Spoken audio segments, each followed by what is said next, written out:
Radio Pakistan Karachi, radio prime time.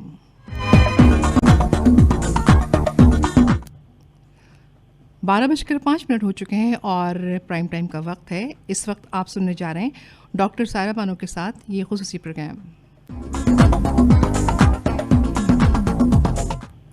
हमारे साथ studio engineer हैं अब्दुल रशीद।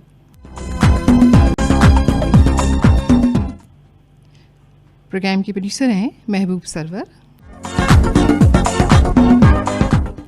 प्रोग्राम की मॉडरेटर हैं doctor Saira Bano. Prime time.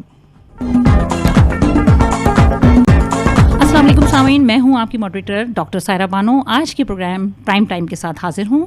उम्मीद है आप सब लोग खैरियत से होंगे। जी हाँ, हम हर हफ्ते की तरह आपकी खिदमत में हाजिर होते हैं और हमारे साथ एक खूबसूरत सी, हसीन सी और काबिल सी पर्सनैलिटीज़ मौजूद होती हैं। लेकिन आज की जो पर्सनैलिटी है उनका आपने प्रोमो देख लिया होगा हमारे रेडियो के पेज पर, फेसबुक पेज पर radio.com.pk पे, और इसके अलावा जो है हमारी अपनी भी प्रमोशंस चल रही थी और हमने इन्फॉर्म किया था क्योंकि ये ब्रेस्ट कैंसर का मंथ है। ब्रेस्ट कैंसर सेलिब्रेशंस चल रही हैं। अक्टूबर मंथ होता है पिंक रिबन वालों का, और उसमें हम सेलिब्रेशंस के साथ साथ लोगों को अवेयर करते हैं, हमारी ख़वातीन के लिए स्पेशली अवेयरनेस सेशंस करते हैं ताकि वो इस बीमारी से किस तरह बच सकती हैं।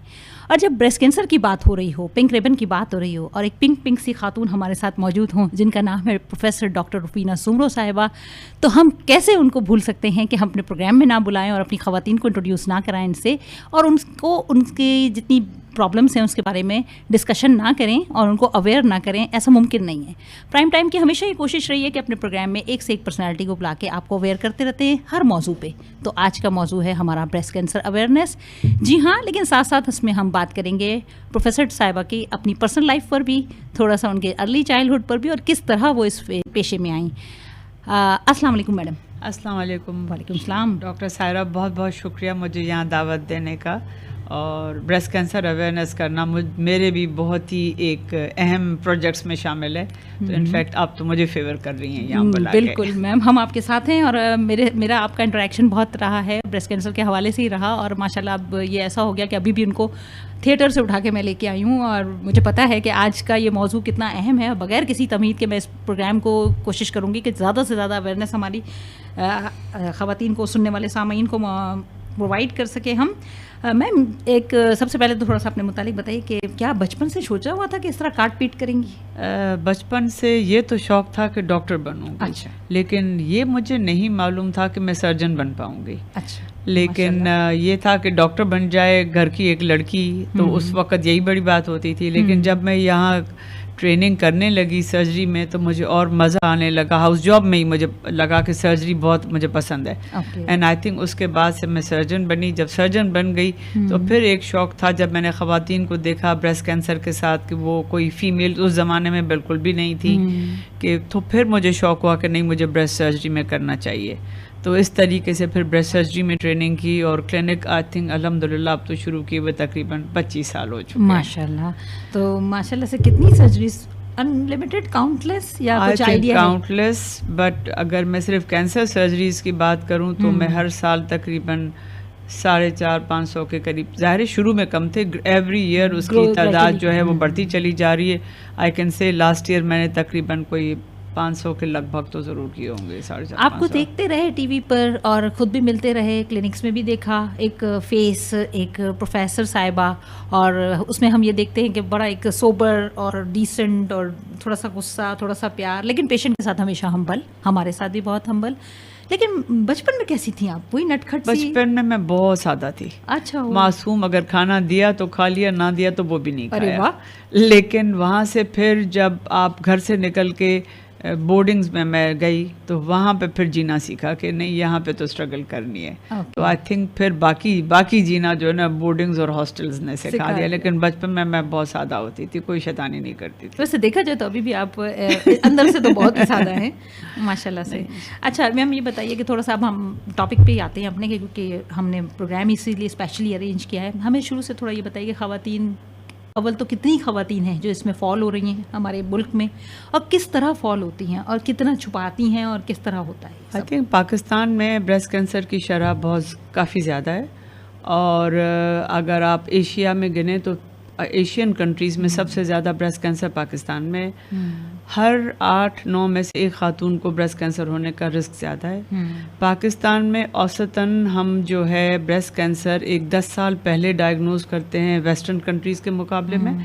यहाँ पे हमसे पीक एज जो हमारी आती है हम 40s में देख रहे हैं, बाहर के मुल्कों में 50s में होती है। दूसरी पाकिस्तान में जो डिफरेंट चीज़ है कि हम बीमारी थोड़ा सा एडवांस स्टेज पे पिक करते हैं। बाहर के मुल्कों में स्टेज 1 जो सबसे अर्ली स्टेज होती है उसे 50% से ज़्यादा लोगों को इस स्टेज में पकड़ा जाता है। हमारे यहाँ लोग जो है वो देर से डायग्नोसिस होती है, और जो आप पूछ रहे हैं इसकी वजह यही है, मुख्तलिफ वजूहात मैं कह सकती हूँ। एक तो औरत खुद अपने आप को इतनी तालीम नहीं है और उनको स्पेशली हेल्थ एजुकेशन नहीं है कि वो अपनी सेहत पे तवज्जो दें। वो अपना मुआयना नहीं करती हैं। उनको अगर कोई गुठली वगैरह मालूम होती है तो अगर पता भी चल जाए, पहले तो पता ही नहीं चलता, हमें देखते हैं कि कल पता चला इतनी बड़ी गुठली है, और अगर पता चल भी जाती है तो क्योंकि इब्तदाई मराइल में तकलीफ नहीं होती है तो वो डॉक्टर तो दूर की बात अपने घर के बाकी अफराद के साथ भी उस चीज़ को शेयर नहीं करती हैं। स्पेशली यंग लड़कियां अपने वालिदैन को भी बताते हुए, अपनी माँ को बताते हुए हिचकिचाती हैं। फिर अगर वहाँ पता चल भी जाती है तो घर के मर्दों के साथ शेयर करना, फिर उनको लेके के लड़की को लेके अस्पताल डॉक्टर को ब्रेस्ट के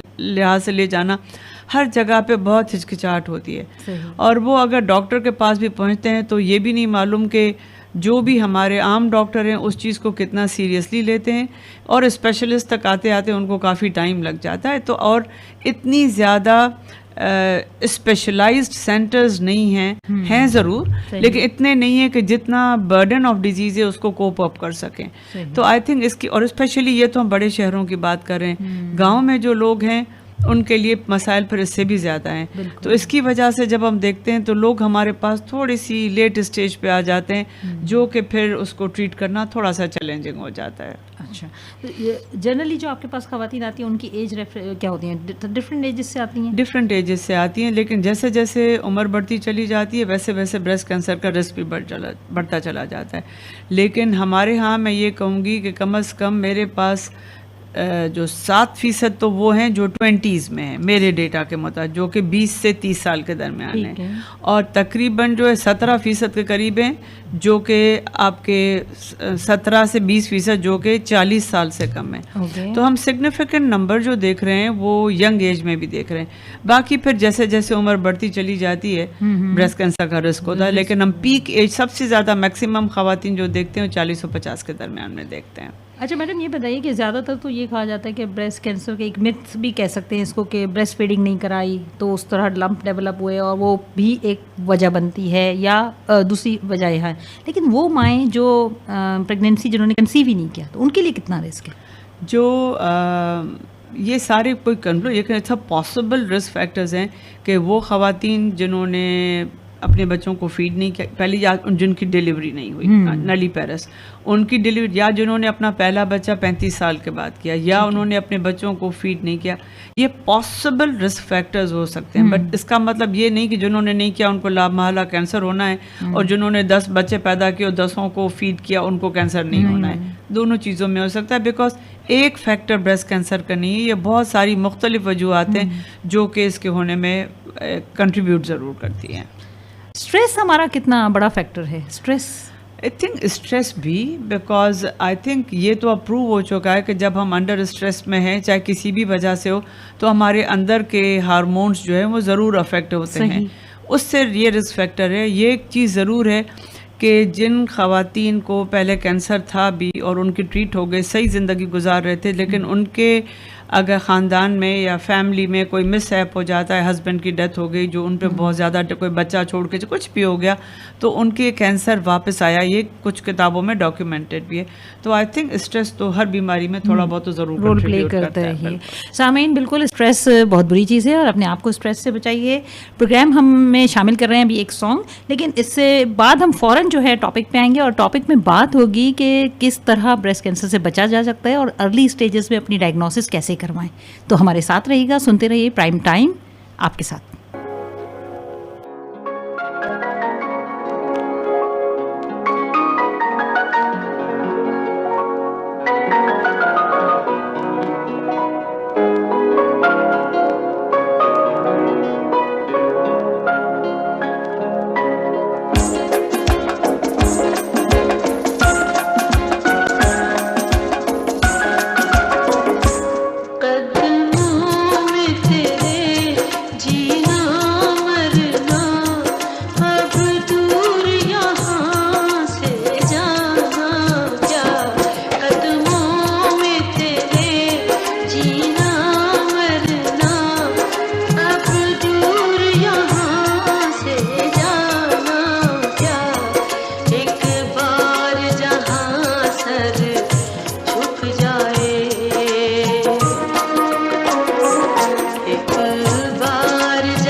अमानत है तेरी,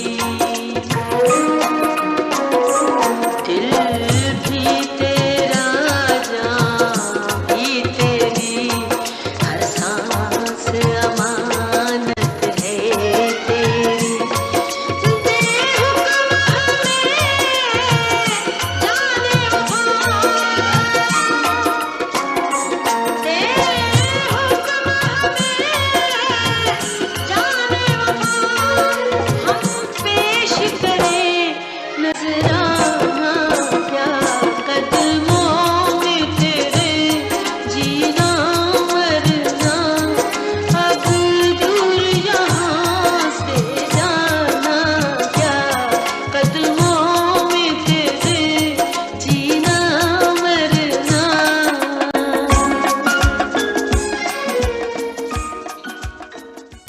वेलकम बैक सामीन। जी हाँ, प्रोग्राम प्राइम टाइम के साथ मैं हूँ आपकी मेज़बान डॉक्टर सायरा बानो। मेरे साथ मौजूद हैं प्रोफेसर डॉक्टर रुफीना सुमरो साहिबा। बात हो रही है ब्रेस्ट कैंसर पे। ब्रेस्ट कैंसर अवेयर मंथ है। ये अवेयरनेस के लिए हमने स्पेशली उनको बुलाया कि हमारे सामीन को वो बताएं कि किस तरह ब्रेस्ट कैंसर से बचा जाता है। लेकिन अभी जो सॉन्ग सुना हमने उसमें था जीना मरना, तो अभी तो हम बात करें ब्रेस्ट कैंसर में जीने मरने की।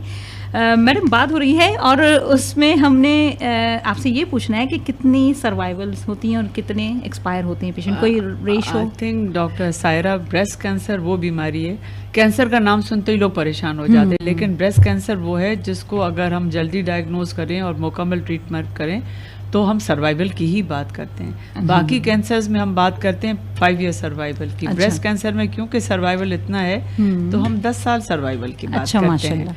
और अगर अर्ली स्टेज में करें डायग्नोज उसको मुकम्मल, तो आप अब 90% भी सर्वाइवल की 5 ईयर की बात कर सकते हैं। लेकिन जितना हम इनको लेट डायग्नोज करते हैं उस वक्त चीज़ें जो है ना वो मुश्किल हो जाती हैं। सही। तो इसमें सारी एम्फेसिस इस महीने में यही होती है कि आप इसको जल्दी डायग्नोज करें ताकि आप उसकी मुकम्मल जो है ना वो ट्रीटमेंट कर सकें। और ज़ाहिर जैसे बाहर के मुल्कों में जल्दी डायग्नोज करते हैं तो वहाँ आप बहुत ज़्यादा ब्रेस्ट सर्वाइवर्स देखेंगे। अच्छा। हमारे यहाँ भी बहुत सारे पेशेंट्स हैं जो 10 साल 15 साल ट्रीट हो चुके हैं और अल्हम्दुलिल्लाह अभी मिलने के लिए सिर्फ आते हैं। ज़बरदस्त। तो इसमें ये ट्रीटेबल डिजीज़ है अगर हम इसको जल्दी पकड़ें और सही से इलाज करें। वाकई जब टाइम पे कोई चीज़ हाथ में आ जाती है तो उसका क्योर का चांसेस भी बढ़ जाते हैं, और जब जितना लेट करेंगे तो फिर वो ज़ाहिर है लेट की तो फिर वो कहते हैं ना लेट गए तो फिर लेट ही हो गए, ऐसे ही हो जाता है। अच्छा मैडम ये बताइए कि आपके अंडर में कितने स्टूडेंट्स हैं जो इसकी ट्रेनिंग ले रहे हैं? कि मेरे अंडर में 2 किस्म के स्टूडेंट्स, एक तो वो हैं जो FCPS की ट्रेनिंग ले रहे हैं और अभी हमने कॉलेज ऑफ फिजिशियंस के साथ बात करके एक सुपर स्पेशलाइजेशन ब्रेस्ट सर्जरी की शुरू की है। FCPS जो लोग FCPS जनरल सर्जरी कर लेते हैं वो लोग FCPS एंड ब्रेस्ट सर्जरी करें, यानी as a second fellowship. Okay. और वो अभी मेरे पास पहली ट्रेनिंग जो है एक मौजूद है, बिकॉज ये हाईली स्पेशलाइज्ड ट्रेनिंग देती है और हर साल हम इंडक्ट करेंगे इसको। तो ये अभी इसी साल 2019 में फेलोशिप शुरू हुई है। अच्छा, और हमने तो वो सिर्फ ब्रेस्ट सर्जरी की ट्रेनिंग कर रहे हैं और इसको as a super speciality CPSP के साथ मिलके स्टार्ट करने का मकसद यही था कि लोग ब्रेस्ट सर्जरी बेहतर से बेहतर करें, क्योंकि अभी भी हमें फील होता है कि जिस तरीके से सर्जरी होनी चाहिए मुल्क में उस लिहाज से नहीं हो रही है। तो जब ये ट्रेनिंग शुरू हो जाएगी तो आई एम श्योर सर्जन्स फिर जहाँ भी जाके ट्रेन हो जाएंगे वो ऐसे ब्रेस्ट सेंटर्स स्टार्ट करेंगे और लोगों को बेहतर सहूलियात और बेहतर ट्रीटमेंट मिलेगी। आपका क्या फ्यूचर प्लान में ये भी है कि इनको फिर जो है रूरल एरियाज में भी डेप्यूट किया देखिए जैसे जैसे लोग बढ़ते चले जाएंगे तो सेंटर्स बढ़ेंगे, number of trained breast surgeons बढ़ेंगे, फिर जैसे बाकी सर्जन्स का होता है जब शहर सैचुरेट हो जाते हैं तो फिर वो अपने पेरिफेरीज पे जाना शुरू। तो आई एम श्योर फिर ये मैसेज जो है दूर तक जाएगा। बिल्कुल इंशाल्लाह। हम दुआ गो हैं कि आप अपने मकासद में बहुत ज़्यादा तेज़ी से कामयाब हों, क्योंकि हमें पता है कि जिस तेज़ी से बढ़ रहा है ये बिल्कुल सही, तो हम चाह रहे हैं कि उसके लिए इतनी तेज़ी से उसकी रिजल्ट्स भी आना शुरू हों। अच्छा मैडम ये बताइए कि आपका ताल्लुक शिकारपुर से है जैसे आपने बताया, तो आपके वहाँ क्या है स्टेटस, मतलब लाज मौलजे का जो बाकी सारे गांव का है वही वहाँ पे, और अस्पतालें हैं लेकिन डॉक्टर काम करने वाले नहीं हैं। अल्हम्दुलिल्लाह अभी मेरी एक चैरिटी हॉस्पिटल में वहाँ शुरू कर रही हूँ जो कि अंडर कंस्ट्रक्शन है। अल्लाह से दुआ गो हूँ कि 2020 तक एटलीस्ट वो इब्तिदा हो जाएगी, जब तक कि पूरे बनता चले। और उसमें मेरी पूरी कोशिश है कि मैं नहीं सिर्फ ब्रेस्ट कैंसर बाकी जो कम से कम लाइफ सेविंग मेजर्स अगर प्रोवाइड कर सकें तो वो हो सके।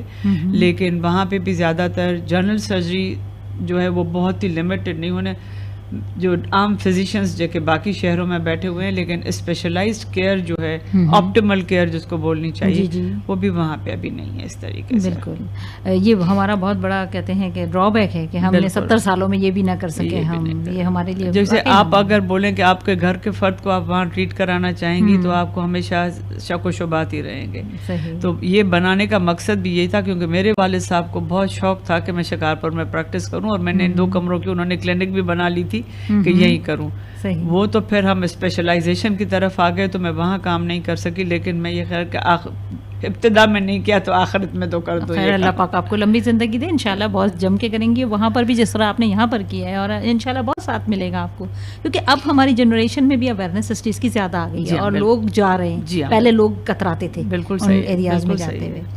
अच्छा, फैमिली में और कौन कौन डॉक्टर हैं आपके? मेरे सबसे बड़े भाई प्रोफेसर यूनिस सुमरो, वो ऑर्थोपीडिक सर्जरी के प्रोफेसर हैं, सिविल अस्पताल से रिटायर हो चुके हैं, जो कि मेरी फादर फिगर की तरह से हैं। वो सबसे बड़े, मैं सबसे छोटी हूँ। अच्छा, माशाल्लाह। तो बाकी मेरे भाई बहनों में से तो नहीं है, लेकिन मेरी भाभियाँ डॉक्टर्स हैं, वो रहते हैं। लेकिन मेरे एक भतीजा, भांजी, इस तरीके से अच्छा, कोई डॉक्टर्स हैं। हम लोगों को देखते हुए बच्चे बहुत ज़्यादा भाई बहनों के उस तरफ राग़िब नहीं हुए कि आप लोग बहुत काम करते हो, लेकिन इस तरीके से चल मतलब है डॉक्टरी वाला वो अस्पताल। अच्छा, यूँ वैसे तो आप बहुत सारी चीज़ें इस पूरे मंथ में आपने कई जगह लेक्चर्स भी दिए, इंटरव्यूज़ भी दिए, कॉलम्स भी लिखे होंगे और बहुत सारी बातें हुई होंगी।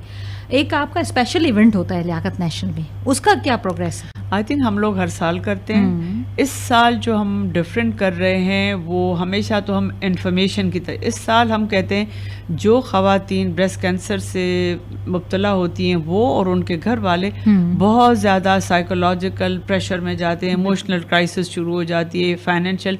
इस दफ़ा हमने थीम रखी है साइको सोशल एस्पेक्ट्स पे कि उनकी जो टेंशन एंग्जाइटी के हाई सोसाइटी उन ख़वातीन की तरफ कैसे देखती है, वो ख़वातीन खुद किस मरहले से गुज़रती हैं, तो हमने इसको उजागर करने की कोशिश की है। और इसमें मैं शुक्रिया अदा करती हूँ आपका भी कि आपने मेरा साथ दिया है। हम एक 24 तारीख को हम हर साल की तरह से एक अवेयरनेस वॉक करते हैं, वो भी करेंगे। और इसके बाद जो है हम एक प्ले करेंगे जिनको डॉक्टर सायरा और बाकी बहुत लोगों ने हमारी मदद की है इसके प्ले की राइटिंग में, जिसको हमारे डॉक्टर्स और फिर फिजियोथेरेपी के स्टूडेंट्स एक्ट कर रहे हैं। और दूसरी इम्पॉर्टेंट बात यह है कि इस साल जो है हम एक ब्रेस्ट सर्जरी का लाइव सर्जरी एडवांस सिखाने के लिए association of breast surgeons UK से के साथ कोलैबोरेशन किए, और यूके के ब्रेस्ट सर्जन्स आ रहे हैं जो यहाँ ब्रेस्ट सर्जरी सिखाने के लिए 2 दिन का वर्कशॉप स्टार्ट करेंगे, और वो भी इस हमारी वॉक में साथ होंगे। तो आई थिंक मैं इस मौजू का फ़ायदा उठाते हुए इसका कि जो भी है इस वक्त 11 बजे थर्सडे को हमारी वॉक है लियाकत नेशनल में, और उसके बाद जो है प्ले है।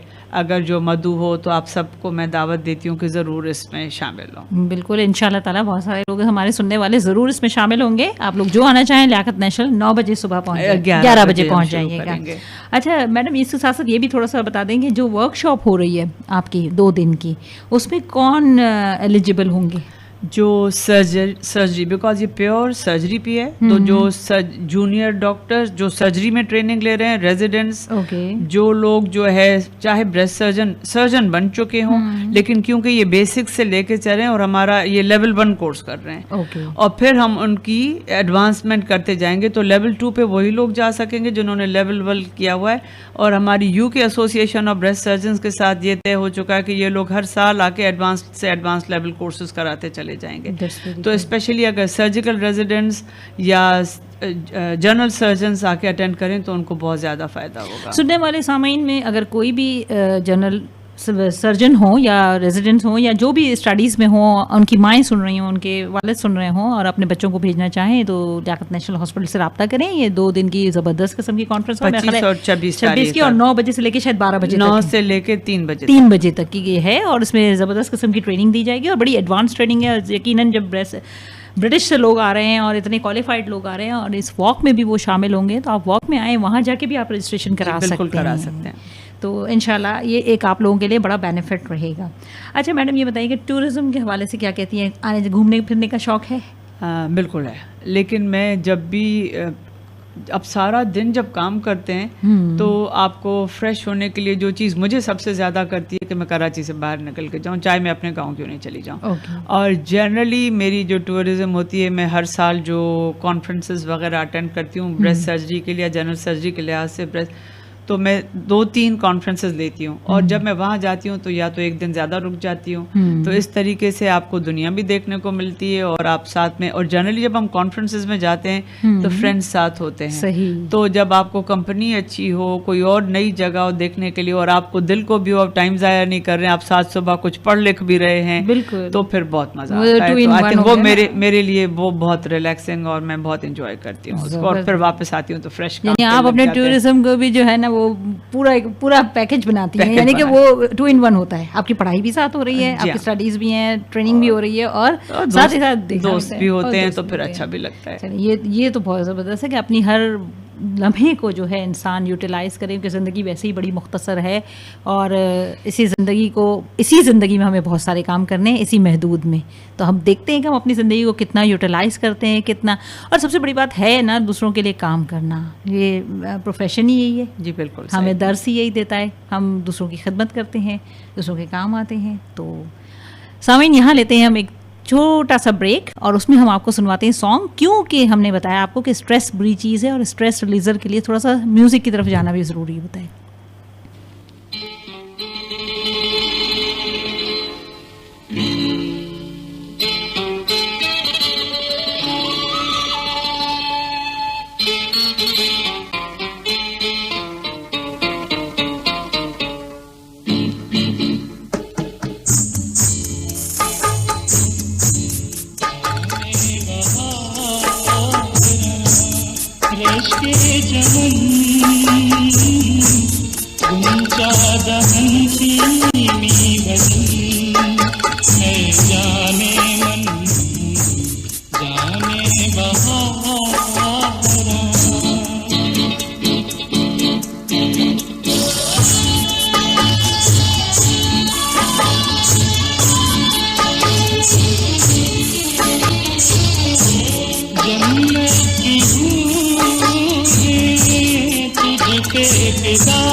जाने बहार welcome back Sameen, programme prime time के साथ मैं हूं आपकी मेज़बान डॉक्टर सायरा बानो। जी हाँ, ब्रेस्ट कैंसर के हवाले से आज यहाँ मौजूद हैं प्रोफेसर डॉक्टर रुफीना सुमरो साहिबा। और आप लोगों के हम सारे जो माइंड में खदशात हैं, जो सवालात हैं, कोशिश कर रहे हैं कि उसको कवर करें। और उसी सवाल में जो सबसे बड़ा सवाल मुझे SMS के थ्रू भी मौसूल हुए हैं, कुछ सवाल कुछ फेसबुक पे भी आए थे कि कोई ऐसे पेशेंट की लाइफ हिस्ट्री शेयर करें मैडम ज़रूर, ताकि दूसरे लोग उससे सबक हासिल करें। तो मैडम आपके पास तो दिन रात माशाल्लाह आपकी OPD तो बहुत भरपूर होती है। एक्सट्रीम कहानियां शेयर करना चाहूँगी ज़रूर। एक मेरे पास जो सबसे कम उम्र लड़की थी 20 साल की, ज़ाहिर है वो शादीशुदा नहीं थी, उसकी अम्मा बहुत ज़्यादा पढ़ी लिखी नहीं थी जब उसका कैंसर ये मेरे पास इससे कम उम्र मैंने नहीं देखी है। ओके।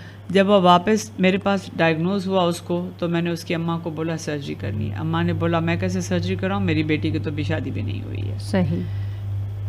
वो उन्होंने ट्रीटमेंट नहीं कराई। उस टाइम इतनी छोटी थी कि ब्रेस्ट बच सकता था गुठली, लेकिन अम्मा ने एग्री नहीं किया, बहुत समझाया, वापस चली गई। ओके। फिर कुछ अरसे के बाद वापस आई, गुठली बढ़ चुकी थी और मैंने उनको बोला कि अभी भी ट्रीट हो सकता है लेकिन ब्रेस्ट रिमूव करना पड़ेगा। अम्मा ने बोला मेरे पास पैसे नहीं है। मेरे बराबर में एक और खातून बैठी हुई थी, उन्होंने ये देखा, उसने मुझे कहा कि उसको भी कैंसर था और ये सबसे अच्छी बात है, बराबर वाली खातून ने उसने बोला कि इसका इलाज मैं कराऊंगी, आप इनको बोलें कि ये करा दें। मैंने अम्मा को फ़ोन किया, वापस बुलाया, समझाया कि आपके पैसों की फ़िक्र नहीं करें, आप सिर्फ ट्रीटमेंट करें, बंदोबस्त सारा हो गया है। और उसने कहा नहीं मेरी बेटी की तो शादी नहीं हुई है, अभी तक मैं नहीं कराती। वो वापस फिर नहीं गए। फिर चंद महीने के बाद वापस आई तो वो फैल चुका था, ब्रेस्ट से बाहर निकल के जिगर में। उस वक्त अब ऑपरेट करो, तो मैंने बोला अम्मा आप जब चीज़ बाहर निकल जाती है उस वक्त तो ऑपरेट नहीं करते, फिर तो आपको कीमोथेरेपी पकड़। I think eventually we lost that patient. Okay. ये सिर्फ उन लोगों के लिए, हर एक समझता है कि अगर शादी नहीं हुई है तो ब्रेस्ट को सर्जरी नहीं होनी चाहिए, चाहे वो बंदा जान से चला जाए। लेकिन ऑन द बरक्स टोटली वो लोग भी होती हैं। ये भी एक और यंग लड़की थी, वेरी प्रिटी, 25 साल की, खूबसूरत में, उतना ब्राइट रेड लिपस्टिक, उसके घुटने तक बाल थे। और बायोप्सी रिपोर्ट लेके मेरे पास आई। मैं ये बहुत पुरानी बात है, मैं हिम्मत जमा कर रही थी रिपोर्ट देख के, मैं उसको कैसे बताऊं कि रिपोर्ट में क्या है, बिकॉज इतनी खूबसूरत लड़की सामने देख के जो इतनी डेक्ड अप तैयार हो, यंग। और मैंने बोला बेटा बैठ जाइए यहाँ पे, तो मुझे कहती परेशान हो रही हैं आप, मुझे सब मालूम है, मुझे फैशनेबल बीमारी है ना जो सबको है आजकल फैशन में, मैं भी फैशन में हूँ। And then she told me कि उसकी बहुत मुश्किलों से कोई लव मैरिज हुई है, शादी को उसको 6 महीने हुए हैं। Oh my god. और उसने बोला I am ready to fight. Okay. उसने सारी हंसते मुस्कुराते ट्रीटमेंट कराई। उसके घुटनों तक लंबे बाल जो थे वो ज़ाहिर कीमोथेरेपी से सब गायब हो गए। वापस गली, सारी ट्रीटमेंट होती रही, वो रेगुलर फॉलोअप में हो गई। और इसके बाद वो 2 साल मैंने उसको नहीं देखा। ओके। 2-3 साल के बाद वो वापस जब मेरे पास आई तो कहती आपने पहचाना नहीं। मैंने 2 मिनट उसको देखा, फिर मैंने बोला तो देखो उसके हाथ में एक बच्चा था। अच्छा। तो इसके बाद मुझे 2-4 साल के बाद मिली, फिर एक और बच्चा था। ओके। और मुझे काफ़ी सालों के बाद मिली तो वो अपनी हैप्पीली मैरिड, जिंदा खुशी की ज़िंदगी गुजार रही थी। Great. तो जब हम बात कर रहे थे ना स्ट्रेस का, इस लड़की का ज़िंदगी की तरफ बहुत पॉजिटिव एटीट्यूड था, लड़ाई के लिए तैयार थी, यंग थी, और उसने भरपूर मुकम्मल ट्रीटमेंट डॉक्टर की मर्जी के मुताबिक जो भी उसके लिए बनती थी सब कराई। And she lived a happy normal life. और मैंने उसको 5-7 साल तक तो फॉलो किया, अब फिर मैंने नहीं देखा, अल्लाह करे खैरियत से हो जहाँ भी हो। लेकिन दूसरी बच्ची जो थी, बिकॉज वो घर वालों का ये खौफ, तो अगर हम बर वक्त ट्रीटमेंट नहीं कराते हैं तो उसका नतीजा जो हम कहते हैं ना सर्वाइवल डिपेंड करता है। जितनी जल्दी, जितने पॉजिटिव एटीट्यूड के साथ जो आपकी बीमारी की मुताबिक ट्रीटमेंट कराएं तो आपका आउटकम बस।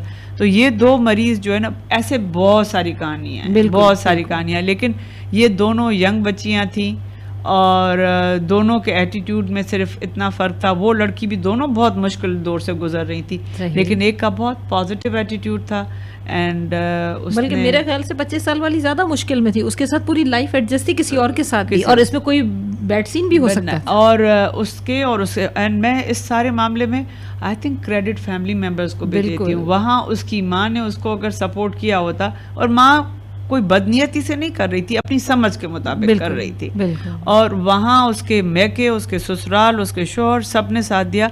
तो जब एक खातून को ब्रेस्ट कैंसर डायग्नोज होता है तो सिर्फ वो खातून सफ़र नहीं करती, उसका पूरा ख़ानदान, दोस्त अहबाब सब सफ़र करते हैं, और जितना सब उसका साथ देते हैं वो औरत उस बीमारी के साथ हर लिहाज से डट के मुकाबला कर सकती है। बिल्कुल सही कह रही हैं आप कि सपोर्ट, फैमिली सपोर्ट तो सबसे ज़्यादा है, और हस्बैंड सपोर्ट और फादर की सपोर्ट, भाइयों की सपोर्ट सबकी बहुत बहुत इम्पोर्टेंट है। अच्छा, एक हमारे साथ ये भी तो मसला है ना मैडम कि हमारे यहाँ इतराफ़ में जो ख़वातीन हैं, जो मिडिल क्लास हैं या लोअर मिडिल क्लास हैं, उनका फाइनेंशियल बैकग्राउंड से वो सबसे ज़्यादा, कैंसर का नाम आते ही एक फाइनेंस की एक लंबी तलवार उनके सर पे आ जाती है कि पता नहीं कितना महंगा है। आप बिल्कुल सही बात कर रही हैं सायरा। कैंसर तो एक साथ लफ्ज़ बहुत ख़तरनाक है, तो उसके आधा तो डर खौफ सिर्फ कैंसर बीमारी के साथ है।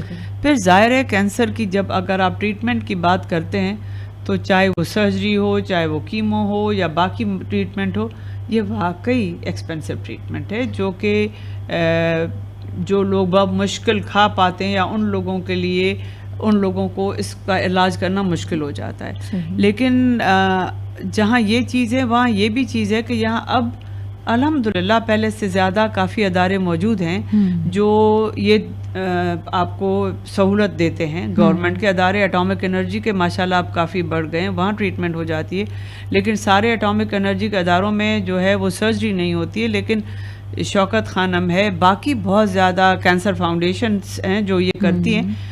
इवन अगर मैं अपने अस्पताल की जो टर्शी केयर प्राइवेट अस्पतालों में भी गरीब मरीजों के लिए कोई फंड होते हैं जो उनको हेल्प करते हैं। जी जी। और इंसानियत के नाते मेरे बहुत सारे मरीज होते हैं जो अगर बाहर बैठे हुए, जैसे मैंने जिक्र किया, सुन लेते, वो कहते हैं इसके पहले हम इससे गुजरे, जो लोग साहिब हैसियत हों और दूसरों का दर्द रखते हों, वो मुझे कितनी दफ़ा आके बोल के जाते हैं कि हाँ इनका इलाज हमसे करवा लेना, हम किसी ब्रेस्ट कैंसर का ट्रीटमेंट कराना चाहते हैं, और मरीज़ को पता भी नहीं चलता। मैं उनको बुलाती हूँ और अस्पताल में आके वो चुपके से उनका बिल पे करके चले जाते हैं। क्या बात। तो ऐसे भी लोग मौजूद हैं। तो सिर्फ आई थिंक, लेकिन मैं लोगों के साथ वो एक बहुत मुश्किल है डॉक्टर को या किसी और को कहना, स्पेशली सफ़ेद पोश लोगों के लिए, कि मेरे पास पैसे नहीं हैं। सही। और जो हमारे सैयद घराने के ज़ाहिर लोग हैं वो कहते हम ज़कात नहीं ले सकते।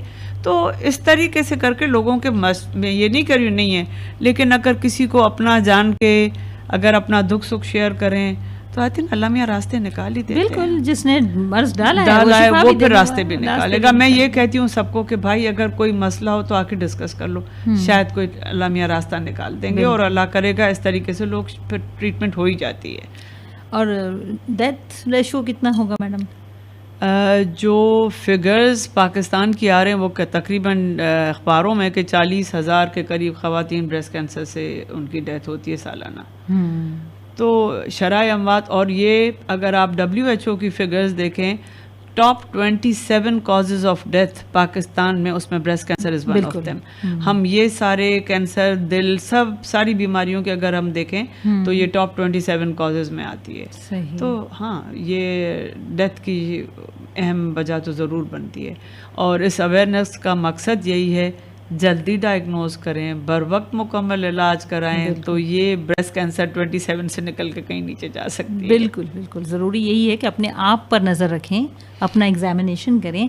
अच्छा, ये भी थोड़ा सा हम डिस्कस कर लेते हैं मैडम कि किस तरह लोगों को कैसे पता चले। बाज़ दफ़ा ऐसा होता है कि गुठली होती है, दर्द होता है, उसको इग्नोर किया जाता है, और या फिर वो थोड़े से में ठीक भी हो जाती है तो कहते हैं तो कुछ भी नहीं था। इसी वजह से हम ये कहते हैं कि हर खातून को चाहिए कि महीने में एक दफ़ा अपने आप को देखें, क्योंकि जो भी चीज़ आप रेगुलरली करेंगे आप अपने जिस्म को अपने से बेहतर जान सकते हैं। सही। और उसमें अगर कोई नई तब्दीली महसूस हो रही है और वो परसिस्ट कर रही है और शुरू में इब्तदाई मराइल में दर्द नहीं होता, तो आपको डॉक्टर को ज़रूर दिखाना चाहिए। सही। ताकि चाहे वो फॉल्स अलार्म है या नहीं है, डॉक्टर से रुजू करें। बाज़ दफ़ा लोग आते हैं हमारे पास दर्द के साथ, दर्द एक वो है जो कि बेज़रर सही। चीज़ है, ठीक है, वो बहुत सारे लोगों को हो सकता है। तो लोग दर्द जिनको होता है उनको हमें समझाना मुश्किल हो जाता है आपको बीमारी नहीं है। और जिन लोगों को गुठली होती है हम कहते हैं टेस्ट कराएं, इसका वर्कअप कराएं, वो कहते हैं कि हमें दर्द तो नहीं, हम नहीं कराएंगे। सही। तो हम दर्द की वजह से नहीं कराते हैं, अपने जिस्म में कोई भी तब्दीली मालूम करें आप, चाहे वो साइज में, शेप में है, कोई गुठली नुमाया नज़र आ रही है, कोई खाल अंदर धस रही है, ब्लड स्टेन डिस्चार्ज हो रहा है, साइज एंड शेप में प्रॉब्लम है, मैं ये नहीं कह रही हूँ ये सारे कैंसर के अलामात हैं, लेकिन अगर अपने जिस्म में थोड़ी सी भी वो फॉल्स अलार्म के साथ डॉक्टर पे जाना बहुत बेहतर है, बजाय इसके कि आप बीमारी पे बैठे रहें कि नहीं ये कुछ भी नहीं है। 19-20 भी शक शुबा है, प्लीज़ डॉक्टर को दिखाते हैं। सही बात है।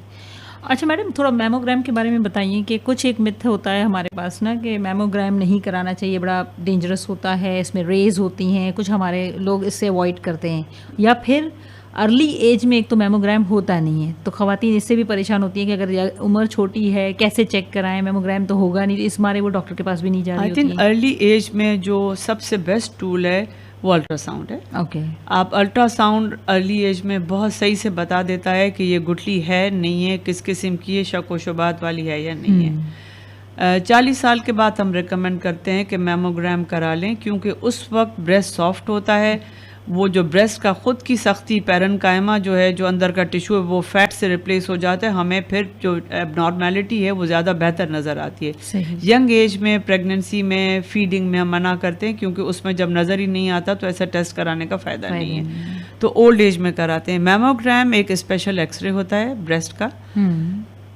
ये डेडिकेटेड एक्सरे होता है जिसमें सिर्फ मैमोग्राम होता है और कोई चीज़ नहीं होती है। सही।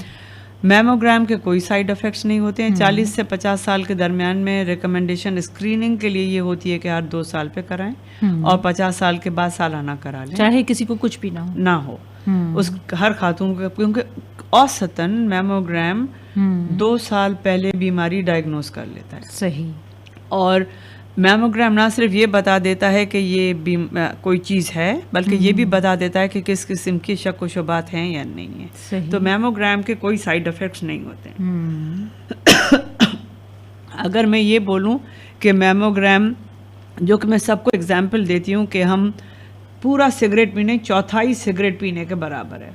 सही। तो कराची की सड़कों पे तो हम बहुत सिगरेट पीते रहते हैं, तो मुख्तसरन इसके कोई साइड इफ़ेक्ट्स नहीं है। बहुत अच्छी बात बताई मैडम ने हमें कि मैमोग्राम के कोई साइड इफ़ेक्ट्स नहीं। यहाँ हम थोड़ा सा रिफ़्रेश करते हैं प्रोग्राम में और एक म्यूज़िक सुनते हैं, और इसके बाद आपसे फिर कंटिन्यू करते हैं अपने डिस्कशन को।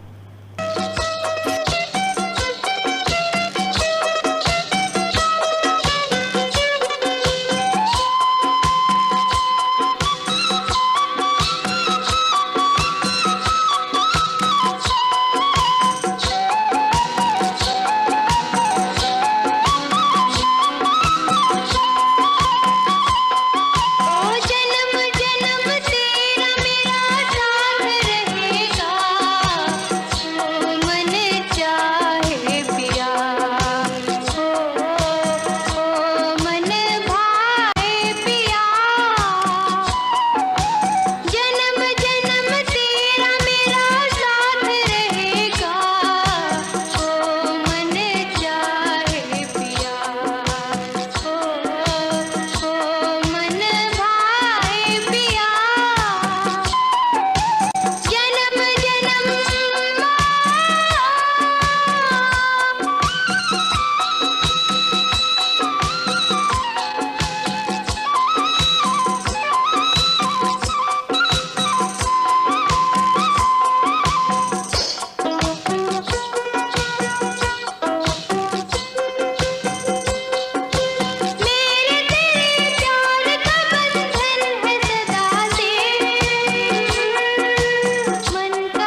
जी welcome back Sameen, programme prime time आपकी खिदमत में हाजिर हैं हम और बात हो रही है ब्रेस्ट कैंसर पे।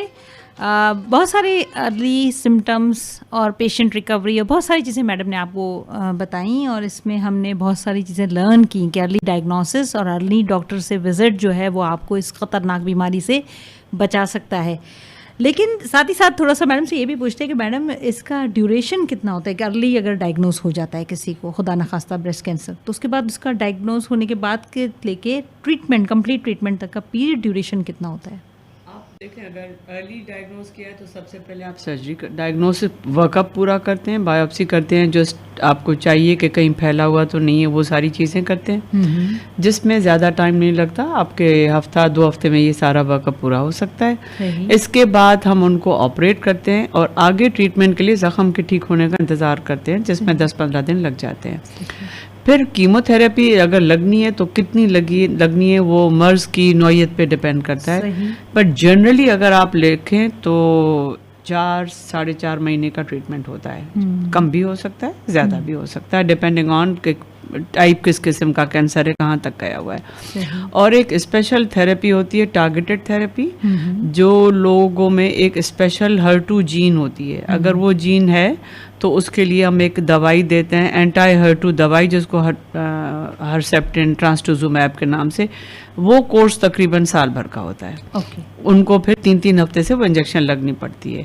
और अगर जिन लोगों की रिपोर्ट में आता है कि उनको हार्मोन की जो रिसेप्टार्स हैं तो उससे उनके लिए गोली देते हैं। वो गोली 5 साल 10 साल, जैसे किसी को ब्लड प्रेशर शुगर हो जाता है, वो दवाई उनको 5-10 साल के लिए देते हैं। अच्छा मैडम, इस पूरे ड्यूरेशन में अगर मैरिड लेडीज़ हैं तो उनके लिए फिर प्रेगनेंसी के चांसेस कब होते हैं? अगर हम ये हार्मोन वाली दवाई दे रहे हैं तो आजकल, पहले ज़माने में हम 5 साल देते थे, तो हम कोशिश तो यही करते हैं कि वो 5 साल ना कंसीव करें और वो दवाई 5 साल पूरा करें। लेकिन अगर कोई ये है कि जिनको से लेट 30s में और अगर ये नहीं इतना लंबा कर सकते, तो फिर हम उनकी, वो लोग और जो ख्वाहिशमंद हैं कि नहीं उनकी फैमिली कंप्लीट नहीं है और उनको फैमिली कंप्लीट होनी चाहिए, तो फिर हम उनको 2-3 उनके से डिस्कस करके अलाउ भी करते हैं। और प्रेगनेंसी और ये फर्टिलिटी प्रिजर्व करने के लिए इंजेक्शंस भी लगते हैं उनको, ताकि जब उनकी कीमो ख़त्म हो जाए तो उनकी फर्टिलिटी प्रिजर्व रहे और उनको हम बाद में वो इंजेक्शन से उनकी महफूज करते हैं और बाद में वो कंसीव करते हैं। ये नहीं है कि वो लोग नहीं कर सकते, बट इट डिपेंड्स कि खातून की खुद की उम्र क्या है जिस पे डायग्नोज हुआ है। यंग खवातीन में जनरली वो रिकवर भी हो जाती हैं और उनके पीरियड्स वापस शुरू भी हो जाते हैं। ओल्डर एज में थोड़ा सा टेक्निकली मुश्किल हो जाता है। बिल्कुल। चलिए, तो सारी चीज़ें ऐसी हैं कि बहुत ही लर्निंग है और हमें बिल्कुल इस मर्ज से अवेयर रहना चाहिए, क्योंकि जहाँ आपने क्या शरह बताई, 10 में से 1 या 9 में से 8-9 में से 1 खातून, 8-9 में से अगर एक खातून को ब्रेस्ट कैंसर से वो सफ़र कर रही है तो यकीनन ये बड़ी अलार्मिंग है। अच्छा, डे बाय डे पाकिस्तान में जो ये शरह बढ़ती चली जा रही है, इतनी ट्रीटमेंट, इतने माशाल्लाह एडवांस स्टेजेस और इलाज भी बहुत हो रहे हैं, डॉक्टर्स भी बहुत आ रहे हैं, लेकिन फिर भी ये शरह बढ़ती जा रही है, इसकी क्या वजह है? देखिए, ट्रीटमेंट फैसिलिटी अलग चीज़ है। ये तो जो डायग्नोज हो रहे हैं उनकी ट्रीटमेंट हो रही है ना, लेकिन जो आप सालाना या माहाना अगर देखें जो नए कैंसर पेशेंट्स डायग्नोज हो रहे हैं, वो हमारी शरह जो है ना वो अलार्मिंग है। और उसमें कोई एक फैक्टर नहीं है जिसको हम, जैसे हमने कहा कि हाँ जिन्होंने फीडिंग नहीं कराई और लेट प्रेगनेंसी, बच्चे नहीं है, फैमिली में किसी को ब्रेस्ट कैंसर है, उम्र बढ़ती चली जा रही है, लोग हार्मोन्स की टैबलेट्स खाते चले जा रहे हैं, लेकिन आई थिंक हमारी माहौलियाती जो आलूदगी है वो भी किसी हद तक कंट्रीब्यूट कर रही है। हम खा क्या रहे हैं, हमारा जो पानी है, जो खाना है, जो सब्जियां हैं, उसमें कितनी फैक्ट्री की कंटामिनेशंस हैं, बाकी सारे कंटामिनेशंस हैं, लोग केमिकल्स क्या मिला रहे हैं और किस तरीके से अपना कारोबार, अपना रोल प्ले कर रहे हैं, वो प्रोसेस, वो सारी चीजें जो है ना कंट्रीब्यूट कर रही हैं। सही। और कुछ वो सारे जो चीजें हैं, जो खाने में हमारे पास क्या आ रहा है, हम लोग जो गाय जो भी मीट खा रहे हैं, बाकी चीजें कर रहे हैं, किस तरीके से हम तक पहुंच रहा है, और कुछ फिर हमारी अपनी गफलत, इस तरीके से मिला के काफी चीजें जो है ना वो कंट्रीब्यूट। सबसे बड़ा रोल तो मेरा ख्याल है सफाई का है कि हमारे यहाँ सफाई जो निस्फ ईमान है वो निस्फ ईमान हम अपना खो चुके हैं तकरीबन। वो माहौलियाती आलूदगी हर तरीके से ना, कितना हमारी स्मोक है, हमने कोई ख्याल नहीं किया हुआ है, हमारी प्लास्टिक्स जो है सड़कों पे, सारी चीज़ें जो है ना वो सारी कंट्रीब्यूट करती हैं। इसमें पर्सनल हाइजीन कितना कंट्रीब्यूट करती है? कोई मैं पिन पॉइंट तो कोई स्टडीज ऐसी नहीं है कि जो ना की हो, लेकिन जो जाहिर है अगर एक जख्म है तो उसको साफ रखना, हाँ। तो उसको तो साफ रखना जरूरी है। बिल्कुल पर्सनल हाइजीन इस लिहाज से अदर में कंट्रीब्यूट कर सकती है कि जो खातून के अपनी सेहत पे तवज्जो नहीं देती हैं और जख्म बन जाते हैं, फट जाते हैं, उसमें पूरे मैगट्स कीड़े पड़ जाते हैं, फिर भी वो डॉक्टरों के पास नहीं जाती, तो वो अपनी ज़िंदगी तो ख़राब कर रही होती हैं, लेकिन बाज़ दफ़ा इतना स्मेल हो जाता है कि घर के लोग भी बर्दाश्त नहीं कर सकते। तो अगर अपना ख्याल होगा कि अपने जिस्म को देखेंगे और बर वक्त इलाज कराएंगे, तो न अपने जिस्म में वो तकलीफ़ और न ज़ख़म और कपड़े गंदे होने और बदबू, उन सब से बच सकती हैं और दूसरों के घर वालों के लिए भी प्रोटेक्ट कर सकती हैं उनको भी। अच्छा, एक और बड़ी बात जो हमारे यहाँ एक ऐसा तबका है जो तंबाकू यानी कि गुटखा, पान, छालिया ये चीज़ें बहुत लेते हैं। चलिए उससे जो है ओरल कैंसर तो हम समझते हैं, क्या ये कोई ब्रेस्ट कैंसर में रोल प्ले करते हैं? ब्रेस्ट कैंसर में टोबैको का टू एन एक्सटेंट है रोल, लेकिन पान और गुटखा जो है वो आपके माउथ ओरल कैंसर से बिल्कुल वजह पर जरूर है। चलिए, बहुत सारी यानी कि कैंसर किसी भी सूरत का हो, चाहे वो ओरल हो, चाहे वो ब्रेस्ट का हो या स्टमक का, किसी भी तरह का हो, ये बिल्कुल जो है डेंजरस है, ख़तरनाक है और हम सबको चाहिए कि इससे जितने प्रिकॉशनरी मेजर्स हैं उस पर हम काम करें।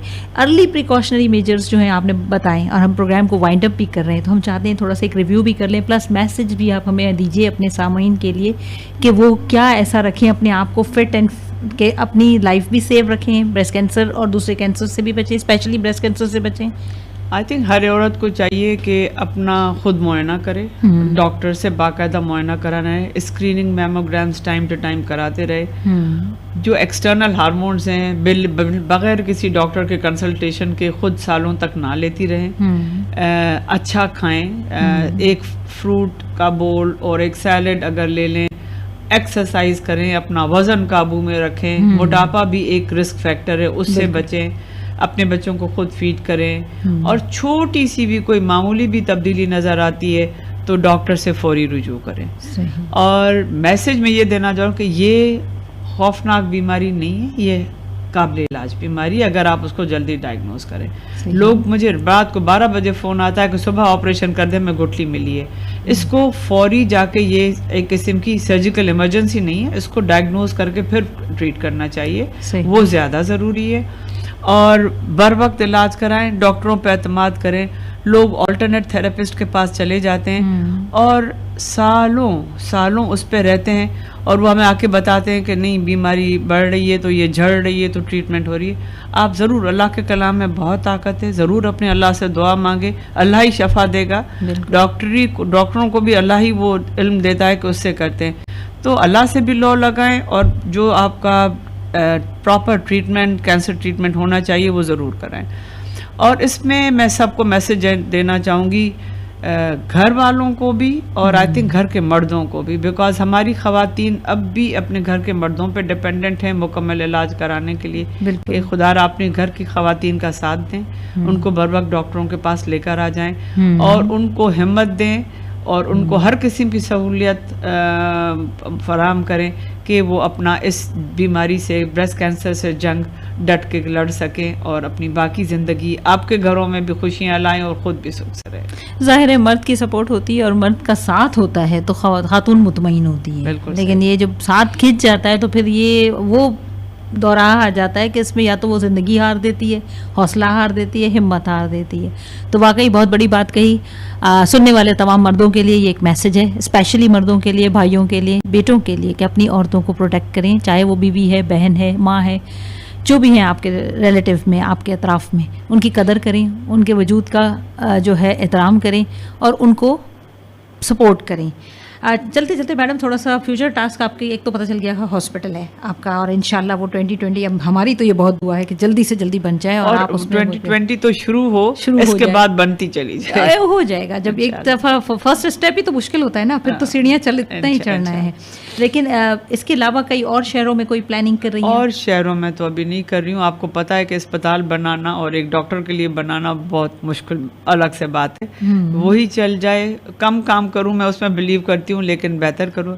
दूसरा आई थिंक ये जो ब्रेस्ट सर्जरी फेलोशिप है, जी जी, ये अल्लाह करे, बिकॉज ये भी जो शुरू हुई है, कॉलेज ऑफ फिजिशियंस के प्रेसिडेंट साहब, बाकी लोग बहुत तावन करें, अल्लाह करे ये हो जाए। ये मेरी ख्वाहिश है कि ट्रेंड ब्रेस्ट सर्जन्स अवेलेबल हो और इस मुल्क में ब्रेस्ट सर्जरी, ब्रेस्ट कैंसर और ब्रेस्ट सर्जरी सही की हर जगह अवेलेबल हो।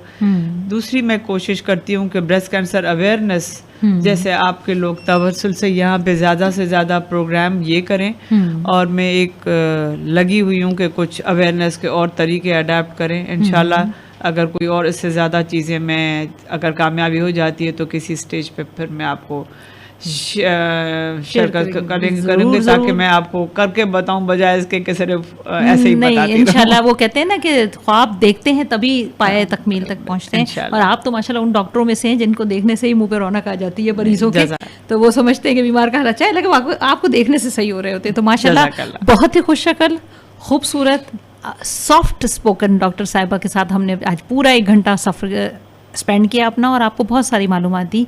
प्राइम टाइम के शो में हमेशा हाजिर होती हूँ और हर पर्सनैलिटी के साथ, लेकिन आज का शो मेरे लिए बहुत इंपॉर्टेंट था और मैं बहुत एक्साइटेड थी इस शो के लिए। इस शो को पूरा मैं लाइव जो है वो रिकॉर्डेड जो है वो मैं अपने फेसबुक पे भी लगाऊंगी, रेडियो पाकिस्तान पे भी अवेलेबल होगा। आप लोग भी सुनिएगा और अपने इतराफ़ के लोगों में भी इसे फैलाइए ताकि ज़्यादा से ज़्यादा लोग मैडम के एडवाइसेस से, उनके सजेशन से और उनकी बताई हुई बातों पर अमल कर सकते हैं। ठीक है जी, इजाज़त दीजिए, आज के शो का वक्त अपने इख्तिताम को पहुँचता है। डॉक्टर रुफीना सुरफो साहबा, आपका बहुत बहुत शुक्रिया, आप मेरे साथ यहाँ इस प्रोग्राम में आई और अपना इतना सारा टाइम दिया कि मैं आपको OT से बिल्कुल उठा के लेके आई हूँ और वापस मुझे आपको पहुँचाना है। इजाज़त दीजिए, अल्लाह हाफिज़, पाकिस्तान जिंदाबाद।